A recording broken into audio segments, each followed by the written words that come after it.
அனைவருக்கும் இதயம் மந்த்ராவின் விநாயகர் சதுர்த்தி வாழ்த்துக்கள்.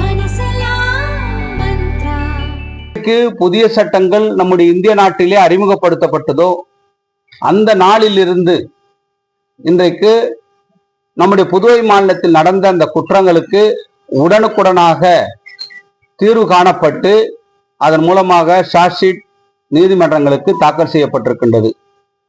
அது மட்டுமல்லாமல் இது உடனுக்குடனாக நடவடிக்கை எடுப்பதற்கு போதிய வசதி வாய்ப்புகளை காவல் நிலையங்களுக்கும் தடய அறிவியல் நிபுணர்களுக்கும் உரிய வசதி வாய்ப்புகளை உருவாக்கி கொடுக்க வேண்டும் என்று எங்களுடைய உள்துறையானது அறிவுறுத்தியிருந்தது.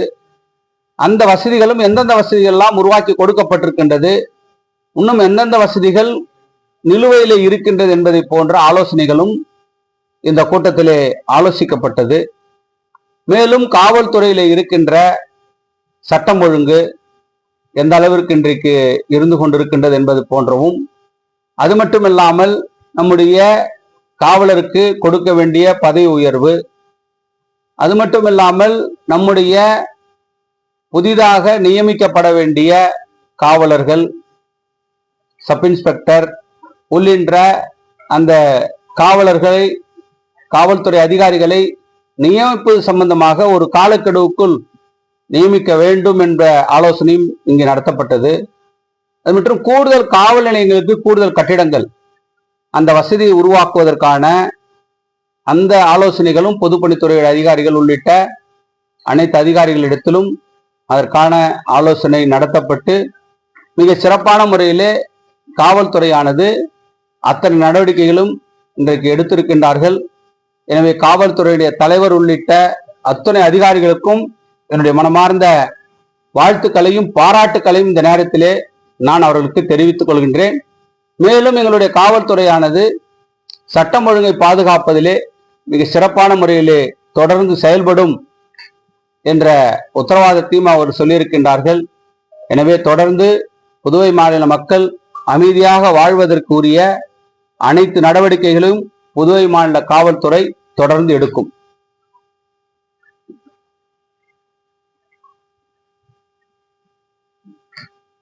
நன்றி. காவல்துறை 2 பிரிவுகளாக செயல்படுது. முதலமைச்சர் ஒரு பிரிவாகவும் உள்துறை அமைச்சர் ஒரு பிரிவாகவும் செயல்படுது. காவல்துறை எந்த பிரிவாகவும் செயல்படல, ஒரே பிரிவா தான் செயல்படுது. முதலமைச்சர் தலைமையில தான் இந்த காவல்துறையானது செயல்படுது. உள்துறை அமைச்சர் தலைமையில செயல்படல. முதலமைச்சருடைய பிரதிநிதியா இந்த உள்துறையை நான் கவனிச்சுட்டு இருக்கிறோம், அவ்வளவுதான். முதலமைச்சர் தலைமையில் தான் அந்த காவல்துறை செயல்படுது. முதலமைச்சருடைய பிரதிநிதியா நானுடைய உள்துறை அமைச்சரா இந்த துறையை கவனிச்சுட்டு இருக்கிறேன். நேரடியா உங்களால எதுவும் செயல்பட முடியாது. நீங்க ஒரு ஆணை பிறப்பித்தால் முதலமைச்சர் ஆணை பிறப்பித்தாங்க, அது மாதிரி எதுவும் இல்லை. எந்த ஆணை அது மாதிரி பிறப்பிச்சிருக்காங்கன்னு சொல்லுங்க. இந்த லாபி தான் இல்லைன்றன. லாபியே இல்ல, முதலமைச்சர் முடிவு தான் இறுதி முடிவு. உள்துறையை பொறுத்த வரைக்கும் முதலமைச்சர் எந்த முடிவு எடுக்கிறாரோ அதுதான் இறுதி முடிவு.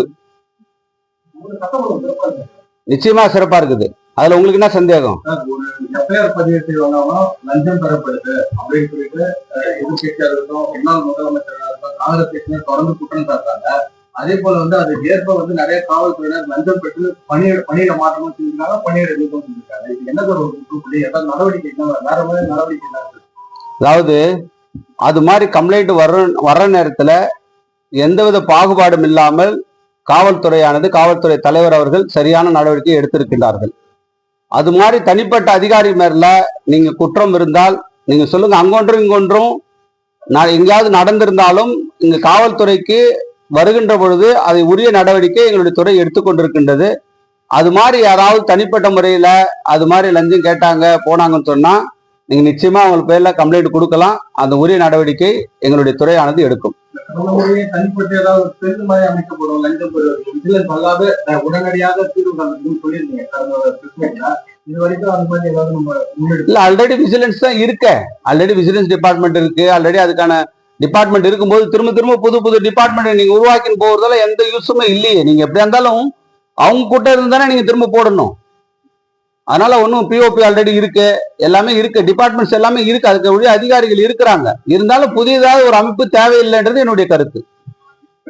காவல்துறையில பல வழக்கு வந்து நிலுவையில் இருப்பதாகவும் விவரங்கள் வந்து உயர்நீதிமன்றம் கேட்டு சுற்றறிக்கை அனுப்பணும் தகவல் வருது. அதனாலதான் மத்திய அரசாங்கம் இன்றைக்கு புதிய 3 சட்டங்கள் அமல்படுத்தி அந்தந்த காலக்கெடுவுகளுக்குள் அந்த வழக்கை முடிக்கணும்னு சொல்லியிருக்காங்க. அதுக்கு தான் அந்த டைம் பவுண்டே கொடுத்துருக்காங்க. 90 நாளுக்குள்ள கொடுக்கணும், 60 நாளுக்குள்ள கொடுக்கணும்னு. பழைய கேஸ் வேணா ஒரு சில கேஸுகள் வந்து பெண்டிங் இருக்கிறதுக்கான வாய்ப்புகள் இருக்கு. அதையும் விரைந்து முடிப்பதற்கான நடவடிக்கை இன்றைக்கு எடுத்துக்கிட்டு இருக்கணும். நீதிமன்றமும் காவல்துறையும் சேர்ந்து அதற்கான நடவடிக்கை எடுத்துக்கிட்டு இருக்குது.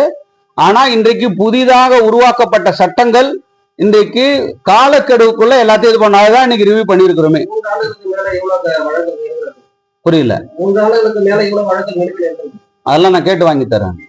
அந்த வழக்குல வந்து இப்ப நீதிமன்றம் கேட்டு சுற்றறிக்கை கொடுத்துருக்காங்க. ஆமா, அதை நீதிமன்றம் கேட்டு சுற்றறிக்கை கொடுத்து எதெல்லாம் நம்ம நீதிமன்றத்துல வச்சு முடிக்க முடியுமோ அதெல்லாம் வெகு விரைவா நீதிமன்றத்தில் முடிக்கலாம்னு சொல்லியிருக்கிறாங்க. எதெல்லாம் ரொம்ப வந்து சாதாரண கேசஸ் எல்லாம் எதுவும் அதெல்லாம் உடனே நீதிமன்றமே தலையிட்டு அதெல்லாம் முடிக்கலாம் அப்படின்னு சொல்லியிருக்கிறாங்க. அதனால வெகு விரைவா அதை முடிப்பதற்கான நடவடிக்கை இன்றைக்கு எடுத்துட்டு இருக்கு. அதுக்கு மத்திய அரசாங்கம் உரிய உத்தரவை காவல்துறைக்கும் லா டிபார்ட்மெண்ட்டுக்கும் கொடுத்துருக்காங்க. நீதிமன்றமும் அறிவிச்சிருக்காங்க. ஏன்னா நம்ம தான் வந்து அவங்க டிக்ரீட் பண்ணோம், 1 வருஷம் பண்ணி கொடுத்துருந்தாங்க. நம்ம சைட்ல என்ன மாதிரியான சப்போர்ட் நம்மளுக்கு கொடுப்போம். ஏன்னா இதுக்கப்புறம் அவங்க அதான் பணின்னு சொல்லி வந்தாங்க. அவங்களுக்கு என்ன மாதிரியான இந்த அரசினுடைய எண்ணம் யாருக்கும் பணி கொடுக்க கூடாதுன்றது இல்லை, எல்லாருக்கும் பணி வழங்கணுன்றதுதான் எண்ணம். இந்த 68 பேருக்கும் பணி வழங்குறதுக்கும் இந்த அரசு ஆதரவா இருக்கும். ஏற்கனவே ரிவைஸ் லிஸ்ட் யாருக்கு போட்டு யாரெல்லாம் பணி வழங்குறதுக்கு நம்முடைய அரசாங்கம் ஆணை வெளியிட்டதோ அவர்களையும் வேலையில எடுத்துக்கிறதுக்கான நடவடிக்கையை நீதிமன்றத்தை அணுகி உரிய உத்தரவு பெற்று நீதிமன்றத்தின் உத்தரவு பெற்ற பிறகு அனைத்தும் நடவடிக்கை எடுக்கப்படும்.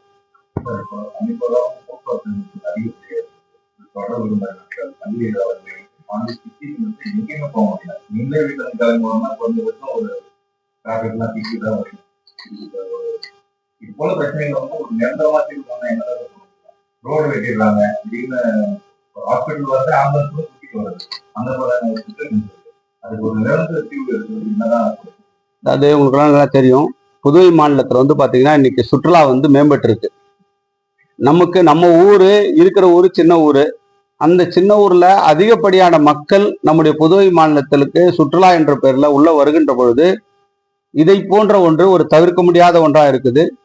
அதுக்கு தான் இப்போ நீங்கள் நிறைய இடத்துல பார்த்தீங்கன்னா நிறைய ஹோம் கார்ட்ஸ் எல்லாம் நீங்கள் வந்து போட்டு அந்த டிராஃபிக்கை ரெகுலேட் பண்ணுறதுக்கு நடவடிக்கை எடுக்கப்பட்டிருக்கு. அதே மாதிரி பார்த்தீங்கன்னா இந்த ரோடுகள்லாம் இன்னைக்கு புதுசாக நிறைய ரோடுகளில் வந்து போட்டுட்டு இருக்கிறாங்க. அதனால ஒரு சில நேரத்தில் அந்த பள்ளங்கள் ரோட்டில் பள்ளம் ஏற்பட வேண்டிய ஒரு சூழல் இருக்கு.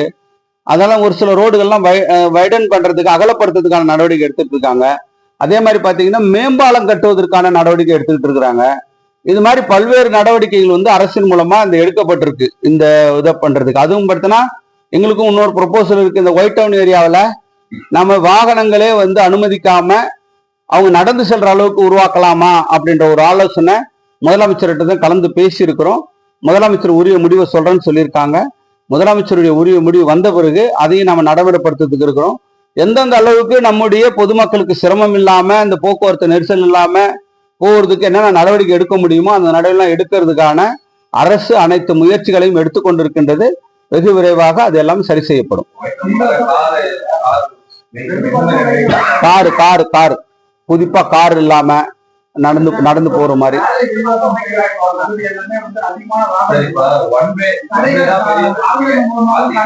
எல்லா பகுதியும் வந்து இருவழி பாதையா இருக்கு.